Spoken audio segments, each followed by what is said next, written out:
question was, based on last week, why did Pilate condemn Jesus to die? He said 6 times the man did nothing wrong. He felt he had no other choice, that it really wasn't up to him anymore. Well, Gave him over. yeah, that and the fact that he had twice as many people in the city right next door, and he was afraid. Also, we're going to talk about that a little bit today. So then, who is Barabbas? A rabble-rouser. Yeah, he was a Troublemaker. he was a nasty guy. He was let's put it this way. If Jesus hadn't been around, nobody would have let the guy go. But, imagine, again, what it would have taken for all the people in the Sanhedrin to get that crowd riled up so fast after what happened the Sunday before. I mean, think of what it took for them to do that. Think of how scared those people were that if they didn't go along with their religious leaders, that God was going to do something bad to them. So, which is basically what's going on here. But anyway, now if we recall, we left where Jesus had been molested by the soldiers, and he was being ready to be crucified. So if somebody would like to read John 19 verses 17 to 27, I'd appreciate it.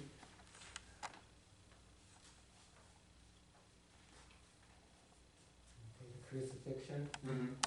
So the soldiers took charge of Jesus. Carrying his own cross, he went out to the place of the skull, which in Aramaic is called Golgotha. Here they crucified him, and with him 2 others, one on each side, and Jesus in the middle.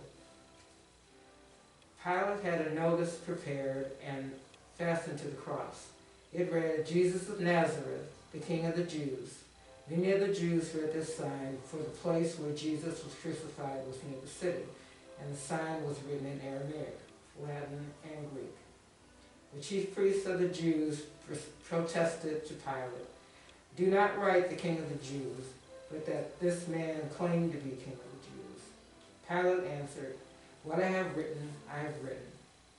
When the soldiers crucified Jesus, they took his clothes, divided them into 4 shares, one for each of them, with the undergarment remaining. This garment was seamless, woven in one piece from top to bottom. "Let's not tear it," they said to one another. "Let's decide by lot who will get it." This happened that the scripture might be fulfilled, which said, "They divided my garments among them and cast lots for my clothing." So this is what the soldiers did. Keep going. Yeah, 2 more. Near the cross of Jesus stood his mother's sister, Mary the wife of Clopas, and Mary Magdalene. When Jesus saw his mother there, and the disciple whom he loved standing nearby, he said to his mother, "Dear woman, here is your son," and to the disciple, "Here is your mother." From that time on, this disciple took her into his house. There is a lot there. Okay. First of all, remember about Pilate, who was so afraid of the crowd and everything, he signs Jesus over to die. Then what does he do? What is that? What is with the sign? Why do you think he put that sign on there? He may have felt that it couldn't be true. Well, Jesus admitted that. well, the other reason he did it is he wanted to aggravate the Jews. By not putting, he says he is, but saying he is. Yeah, he said in his mind he knew that's going to get their attention. They mess with me, I mess with them. Now here's a guy who has the guts to put a sign like that up, who 3 hours earlier didn't have the guts to save the guy who was, who was, had not done nothing wrong. So, the problem with Pilate now is he's always been considered wishy-washy. And if he had stood up for Jesus, and which he probably couldn't have done, but if he had done that, he would have been considered one of the strongest rulers in the history of the world. But he didn't do that. So first of all, they got the issue of the sign. We'll get to some of the other stuff later. But first of all, I'm going to go to Matthew, and I'm going to read what Matthew says. Remember, there's a lot to this, because Matthew, in chapter 27, verses 32 to 44, has a much different recollection. All right, so starting at Matthew 32, it's entitled The Crucifixion. As they were going out, they met a man from Cyrene named Simon, and they forced him to carry the cross. They came to a place called Golgotha, which means place of the skull, where they offered Jesus wine to drink mixed with gall, but after tasting it, he refused to drink it. When they had crucified him, they divided up his clothes by casting lots. And sitting down, they kept watching over him there. Above his head was placed the written charge against him: "This is Jesus, the King of the Jews." 2 robbers were crucified with him, one on his right and one on his left. Those who passed by hurled insults at him, shaking their heads and saying, "You who are going to destroy the temple and build it in 3 days, save yourself. Come down from the cross if you are the Son of God." In the same way, the chief priests and teachers of the law and the elders mocked him. He saved others, they said, but he can't save himself. He is the King of Israel. Let him come down from the cross and we will believe in him. He trusts in God. Let God rescue him now if he wants him, for he has said, "I am the Son of God." In the same way, the robbers who were crucified with him also heaped insults on him. John didn't really mention any of this. Matthew does. Considering who's Matthew's audience, why do you think he put that in there? What is he trying to tell everybody?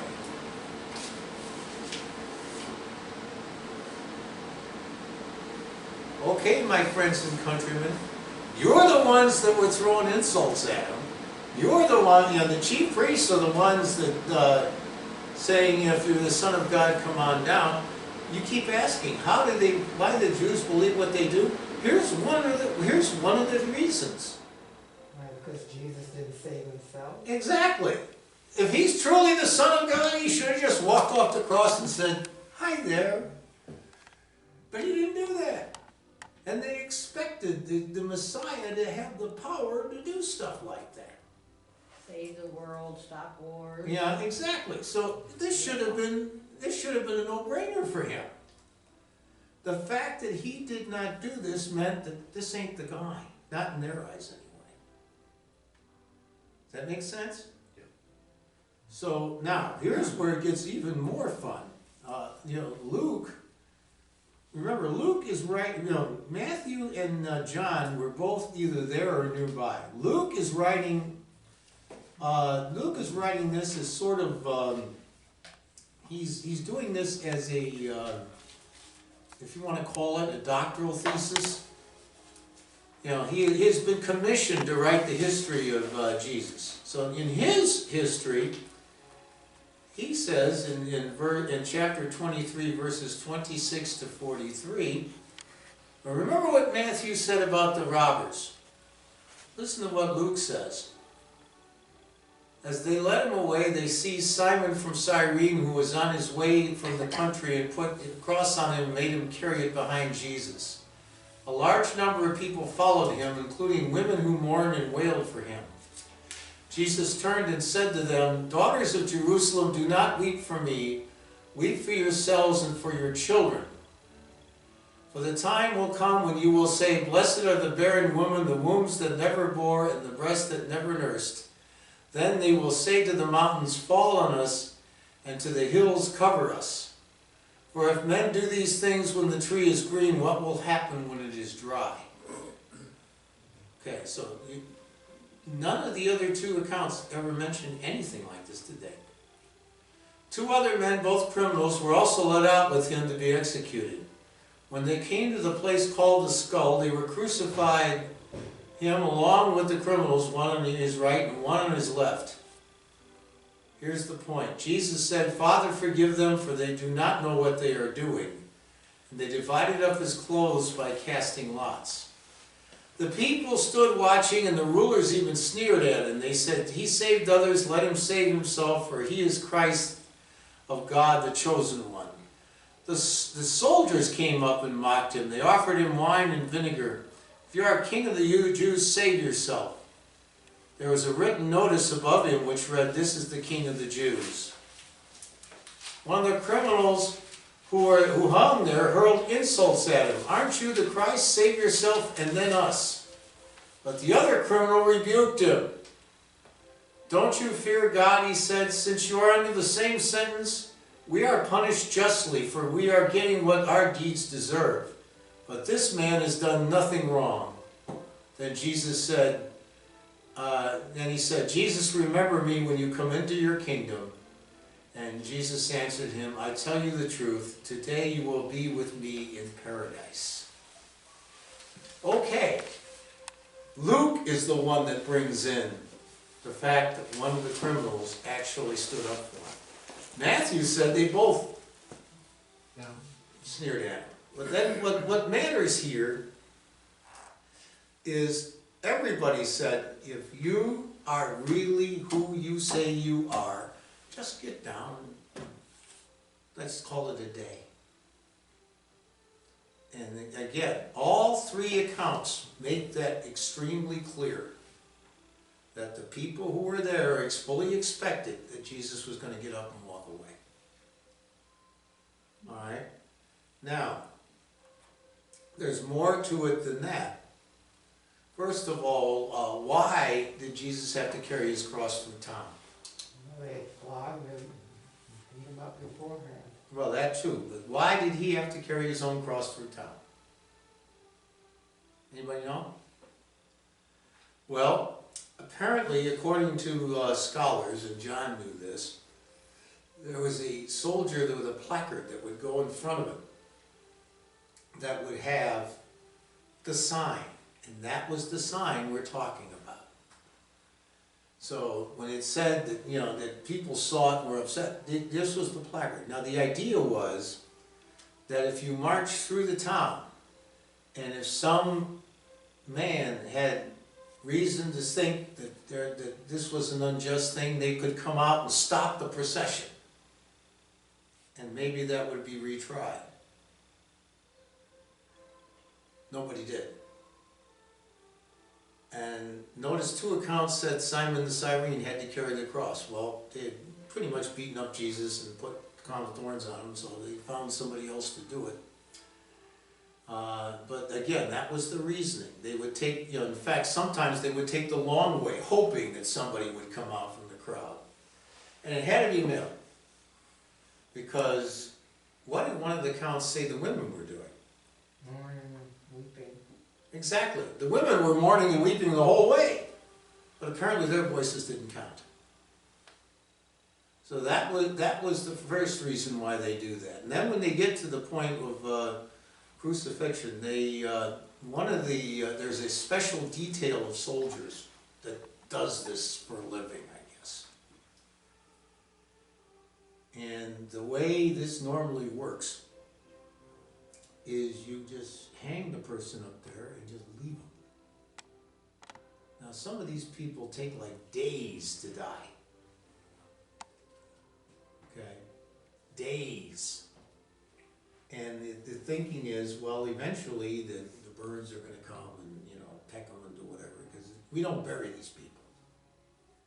Okay, so that was, it turns out that crucifixion was the most vile form of execution that existed on the planet at the time. They hadn't thought of drawing and quartering and all that other good stuff yet. But anyway, apparently the Carthaginians are the ones that brought it to Europe, and they got it from somebody. And so this is, the Romans didn't invent this. They sort of, saw it from somebody else and said, hey, that looks like a way to deal with people. And what's neat is you can just, all you need for a cross is 2 pieces of wood. You can hang all kinds of guys going up roads and things like that. And that way, you were done with them. You just didn't have to worry about them. You just left them there, and whatever happened to them, happened to them. And like I said, the Romans were not big on prisons.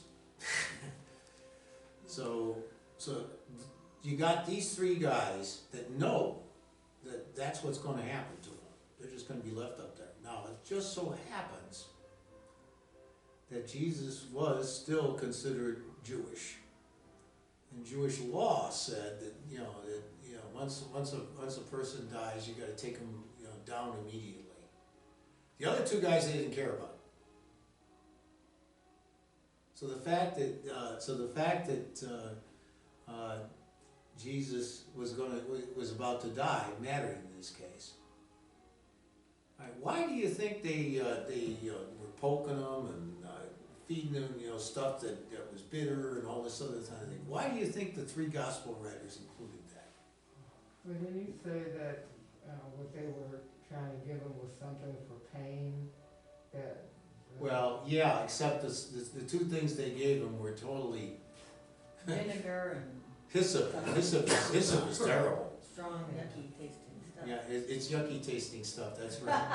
But basically, now that's what they may have said, but the reality of it is, you brought up a good point now that I think about it. If they gave him something for pain, why would they do that? What were they admitting? that he He was was human. what He was said human. he was. He was human. He was human. That's right. He was in pain. He's got to be human. Yeah. Well, didn't he have to reject it because if he's taking all of the sin and I'll say sin and pain from the world, then he can't accept something. Right. That's the important point. The point is though, he was in pain. When John wrote his gospel, there was a group of shall we call them a sect called the Gnostics. Right. And the Gnostics believed that anything solid, this is solid, is evil. Anything that is spirit is good. Therefore, Jesus could not have been human because humans are evil. They thought, if anything, he was just a hologram. The gospel writers included this to prove that he really was human. And John did it to prove it to the Gnostics who were writing, at the same time he was. So that you've got that going on. And then what about the clothes? I believe you said that generally speaking, anybody who was crucified, they take the clothes and bid Well, on them. Right, but the average Jewish male had 5 garments that he wore. This crew of soldiers, one of the ways they got paid is they got the clothes. I don't know what's so special about clothes that would give you some reason to want to be in this squad to get the clothes, but apparently there was. Well, there was 4 people and 5 sets of clothes, 5 items. So the last one was the tunic that goes over and covers everything. And they said it was woven of one piece. That matters here. The only people that were anything woven of one piece were teachers and priests.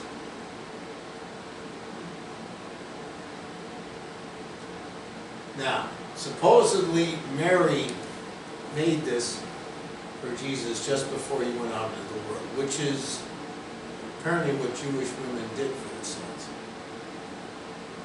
So that's part of it too. So it must have been hard for her to watch somebody playing dice to get it, yeah, knowing she made it and she's standing there. So that's another I think it thing. would also be hard to make a clothing out of only one piece. It would be difficult to do that. Yeah, it is. It's not woven, so you know, so you have to think about how you could do that. Yeah. So this was normal stuff. Okay. Now John mentions that there were 4 women there. Mary, his mother. Mary, which other Mary? Magdalene. Mary Magdalene. Remember who Mary Magdalene was? Wasn't she originally a prostitute? Yeah, that's the one that Jesus basically got out of the life of prostitution. So she was there. The other Mary was there, and there was a 4th woman. He said was Mary's sister. Well, research has shown that if that's true, her name was Salome. Salome. Salome, I guess. If that is true, and Salome is Mary's sister, Salome was the Apostle John's mother,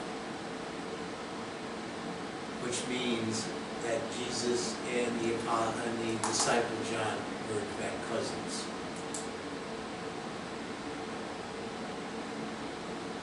Which explains a lot. So, and one other thing I want you to understand before we go any farther. It mentions that John was there. Okay, he mentions that he was there. One of the most heinous crimes you could commit is be associated with a criminal. Guilt by association was very, very serious in those days. So if you showed up at a crucifixion and you were male, and they could put you with the person up there, they'd arrest you. So John took a heck of a risk just to be anywhere near there. But that begs the question though, why did the women get away with it?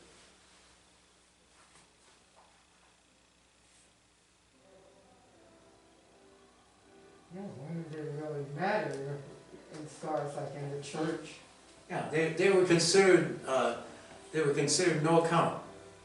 They weren't going to lead any revolts or do anything or make any noise or anything. They were just they're just there. In fact, probably nobody even noticed them. They couldn't be in the temple at all, could they? No, there were parts of it where they could, the court of the women, but they could not go past there. Did their husbands have to be their teachers? Mm-hmm. So, yeah. So Matthew, Mark, and Luke were all there too. Well, no, Mark and Luke were not. Only Matthew and John were. Matthew was. Yes. All right, we have to get moving. It's 9:51, everyone. But I